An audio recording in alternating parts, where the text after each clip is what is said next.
السلام عليكم ورحمة الله وبركاته. الحلقة الثالثة من صفحة في تاريخنا، واللي بنلتقط فيها زي ما قلنا قبل كده مع أبطال وشخصيات عظيمة من شخصيات الجيش المصري في الفترة من عام 1967 لحد حرب أكتوبر 1973. كنا اتكلمنا الحلقة اللي فاتت، الحلقة الثانية، عن إبراهيم الرفاعي، وكان بطل من أبطال الصاعقة.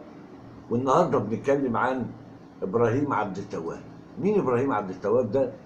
ابراهيم عبد التواب ده برضه بطل من ابطال الصاعقه.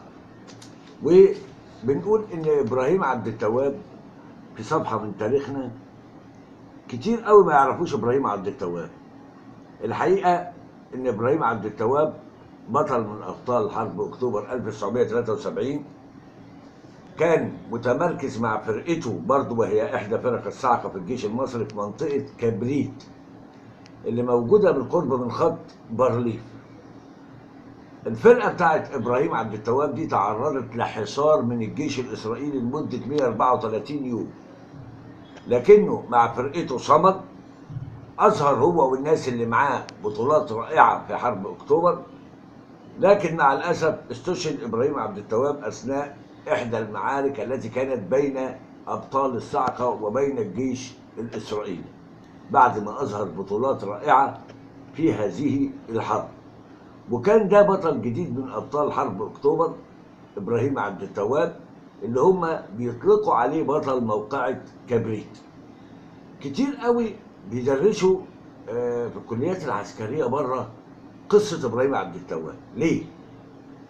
إزاي واحد متحاصر مع فرقته 134 يوم، طبعا مقطوع عنه المون، إزاي قدروا يعيشوا؟ إزاي قدروا يستحملوا؟ ازاي قدروا يدبروا امورهم رغم الحصار عليهم؟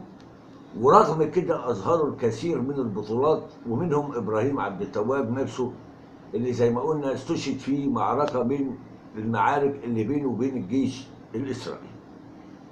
دي كانت فكره مبسطه عن ابراهيم عبد التواب، واللي كتير قوي ما يعرفوش ان ابراهيم عبد التواب زي ما قلنا بطل موقعة كبريت، احد ابطال الصاعقه المصريين. طبعا شخصيه عظيمه، زيه زي الشخصيات اللي اتكلمنا عنها في الحلقات السابقة. الناس اللي كان عندها أو شعارها دائما مصر أولا، ولولا هؤلاء الناس ما انتصرت أو بقيت مصر.